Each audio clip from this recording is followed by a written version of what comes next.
30 నిమిషాలలో నొప్పి లేకుండా వేడికోస్ వెయిన్ చికిత్స. ఆవేశ hospital, Hyderabad. Suman TV presents moms kitchen కి స్వాగతం.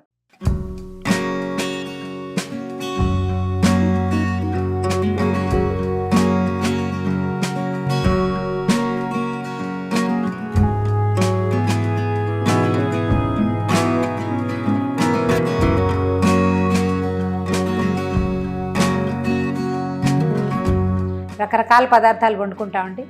ఎప్పుడైనా ఆదివారాలంటే నాన్ వెజిటేరియన్ తినేవాళ్ళు రకరకాలు చేస్తారనుకోండి. వెజిటేరియన్స్ కూడా మనం కొంచెం కొత్త రకం ఏదైనా చేసుకుందాం, రోజు అవే పప్పులు కూరలు వండుకుంటున్నాం కదా అనిపిస్తుంది.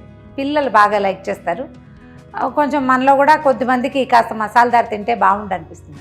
వర్షాకాలపు మధ్యాహ్నాలు, శీతాకాలపు మధ్యాహ్నాలు కూడా సింగిల్ ఐటెంతో అయిపోతే బాగుంటుంది ఫుడ్ అనిపిస్తుంది. సింగిల్ ఐటెంకి మనం పులిహారలు, దద్దోజనాలు అవన్నీ చేసుకుంటాం. అలాగే వెజ్ బిర్యానీలు కూడా ఈ మధ్య కాలంలో అందరి ఇళ్లలోనూ కనపడుతున్నాయి. ఇది అందరూ చేయరు, మీరెందుకు చూపిస్తున్నారు లాంటి ఆలోచనలకు వెళ్ళకండి. ఎంత కాదన్నా 95% పీపుల్ బిర్యానీ చేసుకుంటూనే ఉన్నారు. బయట బిర్యానీ కొంచెం ఎక్కువ మసాలాదారుగా ఘాటుగా ఉంటుంది, కొంతమంది తినలేకపోవచ్చు. ఇంట్లో స్వల్పమైన మసాలాతోటి చిన్న మసాలా టీమ్స్తో చేసుకోవచ్చు. అయితే మనం విడిగా వండుకునే పద్ధతి చాలామందికి తెలిసిందే. కుక్కర్లో కూడా కొంతమంది చేస్తారు. ఈ కుక్కర్ ఏంటంటే మనకి ఇందులో వండకూడదని, ఇది ఆరోగ్యం కాదని రకరకాల భావాలు ఉంటాయి. నేను కూడా అల్యూమినియం కుక్కర్కి చాలా ఎగనిస్ట్. దాంట్లో వండని ఇష్టం ఉండదు నాకు. స్టీల్ కుక్కర్లో చేసుకోవడానికి ట్రై చేస్తాను. ఒక చిన్న కుక్కర్లో ఒక గ్లాస్ వెజ్ బిర్యానీ పిల్లలకి బాక్సుల్లో పెట్టేయచ్చు. మనమే ఎక్కడికైనా వెళ్తుంటే మార్నింగ్ 10 o'clock చేసేస్తే మధ్యాహ్నం లంచ్గా వాడుకోవచ్చు. ఇందులోకి ఇంకా వేరే కూరలు నలుచుకోవడానికి పక్కన సైడ్ డిష్ ఏం అక్కర్లేదు. కొంచెం పెరుగు పచ్చడితోటి రైతాతో సర్వ్ చేస్తే పిల్లలు హాయిగా తినేస్తారు, మనం కూడా సుఖంగా తినచ్చు. ఏమేం చేద్దామో చూద్దాం. జనరల్గా అందరూ వేసేవే 1-2 చిన్న చిన్న అడిషన్స్ అంతే. నేనేం చేస్తానంటే పుదీనా గ్రైండ్ చేస్తాను. అల్లం, పచ్చిమిర్చి, వెల్లుల్లిపాయలు, పుదీనా 4 గ్రైండ్ చేసి వేసుకుంటాను. కొంచెం వాసన బాగుంటుంది, కాస్త కలర్ఫుల్గా ఉంటుంది. ఒక్కొక్కసారి పుదీనా స్కిప్ చేసామనుకోండి, అప్పుడు మనం కసూరి మేథి దొరుకుతుంది. చిన్న చిన్న ప్యాకెట్లు కొని ఫ్రిడ్జ్లో పడేసుకుంటే బోల్డ్ అని రోజులు వస్తాయి. కసూరి మేథి వేసినా కూడా ఒక డిఫరెంట్ స్మెల్ వస్తుంది. పుదీనా వేస్తే నో కసూరి మేథి, కసూరి మేథి వేస్తే పుదీనా వేయక్కర్లేదు. ఏదైనా ఒకటి వేస్తే ఆ డిఫరెంట్ స్మెల్ని మనం ఆస్వాదించగలుగుతాం. సమయానుకూలంగా ఇది కుదిరితే ఇది ఫ్రెష్ ఆకులు ఉంటాయి, లేకపోతే కసూరి మేథి. కొంచెం కాలీఫ్లవరు, ఒక పెద్ద ఆలు, ఒక పెద్ద క్యారెట్, కాసిన ఇన్ని ఏమంటారు బీన్స్ ఒక 50 గ్రాములు అనుకోండి, అన్ని ముక్కలు ఉంటే చాలు. తర్వాత గ్రీన్ పీసు, ఉల్లిపాయలు ఇందులో మెయిన్ ఇంగ్రీడియంట్. ఇది లేకపోతే పెద్ద బాగుండదు. కాకపోతే వెల్లుల్లి స్కిప్ చేసి మనం చేసుకోవాలి. ఈ మాసంలో వెల్లుల్లిపాయ తినకూడదంటే నిరభ్యంతరంగా తీసేయచ్చండి. మిగిలిన మసాలాలు వేసుకుంటే వెల్లుల్లిపాయ వేయకపోయినా కూడా చేసేసుకోవచ్చు. అది పెద్దవాళ్ళు కూడా తింటారు ఇబ్బంది లేకుండా. అయితే దీంతోపాటు మనం జనరల్గా వేసుకునే మసాలాలన్నీ కూడా స్టార్ట్ చేసి ఏమేమి వేయాలో ఎలా వేయాలో చూద్దాం. బేసిక్ రూల్ అండి, మనం బియ్యం దేంతో చేసినా సరే, అంటే బాస్మతి రైస్తో చేసినా, మామూలు బియ్యం కొంచెం సన్న బియ్యం మనకి కిలో 50 రూపాయల్లో దొరుకుతూ ఉంటాయి, సోనా మసూర్ లాంటివి. కొంచెం ఫైన్గా ఉన్న వెరైటీ అయితే ఒక అరగంట నాననివ్వండి. బియ్యం నానిన కొందికి దీని రుచి చాలా బాగుంటుంది, బాగా విరిగిబడి వస్తుంది. నీళ్ళు కూడా మనం తక్కువ పోసుకోవచ్చు. ఓకే, నూనె వేద్దాం. ఒక 2 స్పూన్ల నూనె. మీరు నెయ్యి కూడా వాడుకోవచ్చు, ఇట్స్ ఆప్షనల్ మన ఆసక్తిని బట్టి. నూనె కొంచెం కాగనివ్వండి. ఈ లోపల నేను ఈ పచ్చిమిర్చిను పుదీనా గ్రైండ్ చేసేస్తాను. నూనె వేడెక్కిందండి. ఒక 1/2 స్పూను షాజీరా. ఈ మసాలా దినుసులన్నీ కూడా మన చాయిస్ అండి. ఇందులో మరాఠీ మొగ్గ అలాంటివి చాలా ఉంటాయి, స్టార్ ఎనీస్ అవన్నీ అలవాటు ఉంటే సరే. నేను పెద్దగా అవేమీ వాడను. ఎక్కువగా ఏంటంటే షాజీరాతోటి లవంగాలు ఒక 4-5 ఏలక్కాయలు, దాంతోపాటు మా సామాన్లలో ఎలాగో ఒక స్టార్ అనీస్ వచ్చింది, అది వేస్తున్నాను. తర్వాత ఏమో దాల్చిన చెక్క, దాంతోపాటే కాసిని మిరియాలు. ఈ వాసన బాగుంటుందన్నమాట. అయితే మనం మిగిలిన మసాలాలన్నీ సబూతులు వేసుకునే అలవాటు ఉన్నవాళ్ళు ధారాళంగా వేసుకోవచ్చు, మన ప్రాక్టీస్ అంతే. టపటప అంటూనే ఉల్లిపాయలు వేసేద్దాం.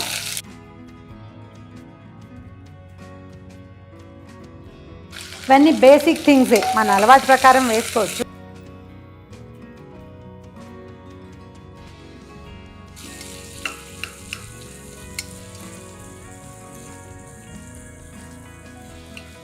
ఉల్లిపాయలు వేగాక అల్లం వెల్లుల్లి పేస్ట్ కొద్దిగా వేసుకోవటం, ఒక హాఫ్ స్పూన్ వేస్తే సరిపోతుంది.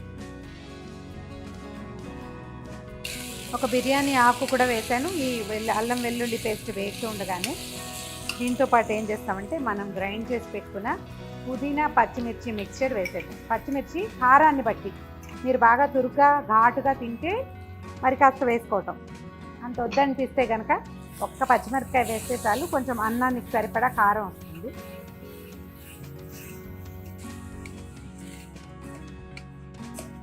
వేసింది కొంచెం ఇట్లా ఆయిల్ కనపడుతుంది చూడండి, మనకి నూనె మనం వేసింది ముక్కల్లో నుంచి కనిపించాక దీంట్లో ఏం చేద్దాం, గ్రీన్ పీస్ వేసేద్దాం.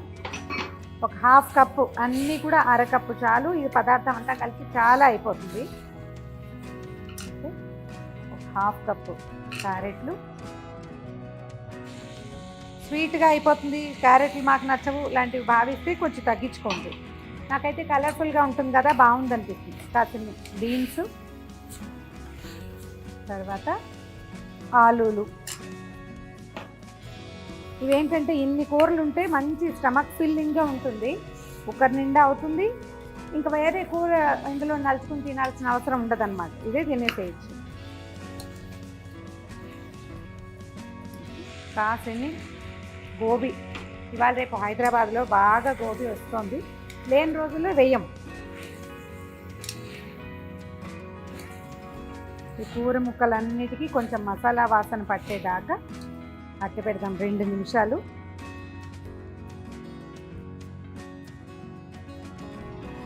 ఇప్పుడు ముందే కడిగించుకున్న బియ్యాన్ని పోసేయండి. ఇది కొంచెం ఒక మాదిరి బాస్మతి రైస్ అండి. ఇందులో దుబార్లు తిబార్లు అలా ఉంటాయి కదా, రకాలు చూసి తీసుకోవాలి.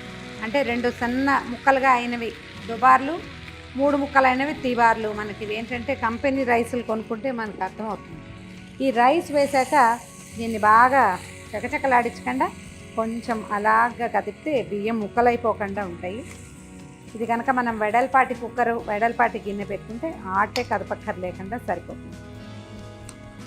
ఈ మసాలా వాసన దీనికి పట్టాలంతే. అయితే ఇందులో చివరిగా ఏం చేద్దామంటే కొంచెం గరం మసాలా పొడి వేసుకుందాము. ఇది యాక్చువల్గా హోమ్ మేడే. నెక్స్ట్ టైం ఎప్పుడైనా గరం మసాలా మనం ఇంట్లో చేసుకోవటం ఎలా అనేది చూద్దాం. కొద్దిగా మసాలా పౌడర్ వేసేసుకోండి.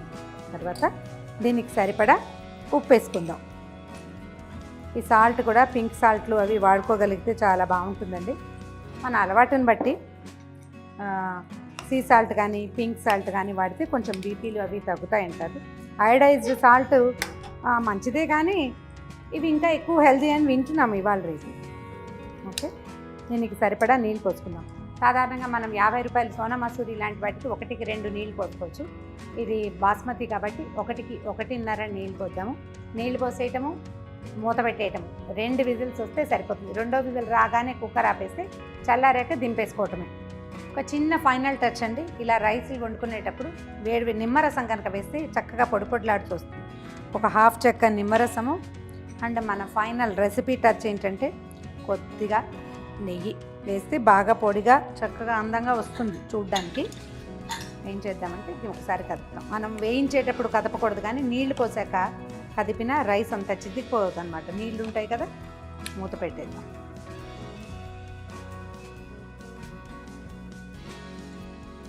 స్టీమ్ కనిపించాక వెయిట్ పెడదాం, ఎందుకంటే ఇది పొంగిపోతుంది. లాస్ట్ టైం ఎవరో సలహా చెప్పారు, ఐడియా, స్టీమ్ వచ్చాక పెట్టండి అప్పుడు పొంగిపోదు అని. ఇవాళ ట్రై చేద్దాం అది, అంటే ఆన్ స్క్రీన్నే చూడాలి. రానియండి, స్టీమ్ వచ్చాక ఇది పెట్టడము, 2 విజిల్స్ వచ్చాక ఆపేయటము. తర్వాత దీన్ని అలాగా తీసి పక్క స్టవ్ మీద పెట్టేసేయాలి. ఎక్కువ స్టవ్ మీద ఉంటే అడుగున కొంచెం, అంటే స్టవ్ వేడి కూడా ఉంటుంది కదా, అడుగు మాడకుండా ఉంటుంది. పక్కన పెట్టేసేయటం, చల్లారాక మూత తీసుకోవటం, సర్వ్ చేసుకోవటమే.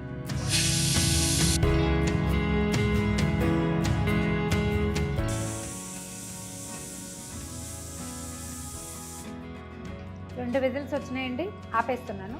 ఒకవేళ మన ఇంటికి గెస్ట్లు వస్తారు మధ్యాహ్నం 1 గంటకి అంటే మనం 10-11 గంటలకు ఇది ప్రిపేర్ చేసి స్టవ్ మీద పెట్టి పక్కన పెట్టి వాళ్ళు రావడానికి ఒక 20 నిమిషాల ముందు ఆన్ చేసుకున్నా కూడా వేడివేడిగా వడ్డించేసుకోవచ్చు, బాగుంటుంది. కుక్కర్లో కాబట్టి మనకి ఈ ఫెసిలిటీ ఉంటుందన్నమాట. దీని మించి తీసి పక్కన పెట్టినాను, చల్లారాక మళ్ళీ చూపిస్తాను. రైతాతోటి సర్వ్ చేస్తే బ్రహ్మాండంగా ఉంటుంది. దీంట్లోకి ఇంకా కూరలు లేవు, అవి లేవు, ఇవి లేవు, ఏం బెంగ పెట్టుకోకర్లేదు. ఇదిగోండి మన వేడివేడి veg pulao ready with cooker. Cooker లేకుండా కూడా చేసుకోవచ్చు, ఎవరెవరి ప్రాక్టీస్ని బట్టి.